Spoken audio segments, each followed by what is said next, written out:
This channel does not promote any violent, harmful, or illegal activities. All content provided by this channel is meant for an educational purpose only. আপনাকে বারে বারে বলছি সরকারের নথিতে ওটা cultural centre, একটা ভাস্কর্য। আমরা যত মন্দির হবে খুশি হব, কিন্তু ওটা মন্দির নয়।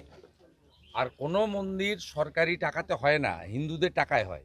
এখানেও হয়েছে সবাই মিলে 1 টাকা 2 টাকা 5 টাকা 1,50,000 10,000 1,000 দিয়ে হয়েছে। অযোধ্যার মন্দিরও নির্মাণ হয়েছে এরকম করে, ওটা পৃথিবীর হিন্দুদের দিয়ে। হিন্দুদের কোনো মন্দির সরকারি অর্থে হয় না, ওটা ভাস্কর্য হয়েছে, ওটা একটা কালচারাল সেন্টার।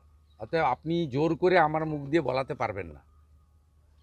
আমার পরিবারের দশকের পর দশক ধরে সনাতনী কালচার রয়েছে। আমি এই মন্দিরের সঙ্গে যুক্ত যখন আমি সাংসদ ছিলাম অন্য রাজনৈতিক দলে, তাই আমি হঠাৎ করে এসে হিন্দু হইনি। গৌরনিতাই সেবাশ্রম থেকে, জৈন মন্দির থেকে, মাতঙ্গিনী সেতুতে গঙ্গা মায়ের মূর্তি থেকে, সোনাচূড়া সিংহমাইনী মন্দির থেকে, আমার এই এলাকায় এমন কোনো মন্দির প্রতিষ্ঠান নেই যার সঙ্গে আমি শ্রদ্ধার সঙ্গে যুক্ত নই। রাজনীতির মত পথ ভিন্ন হতে পারে, ধর্ম আগে। গীতা পরিষ্কার বলে গেছে, ধর্ম রক্ষতি রক্ষিত, ধর্ম রক্ষা আগে করতে হবে।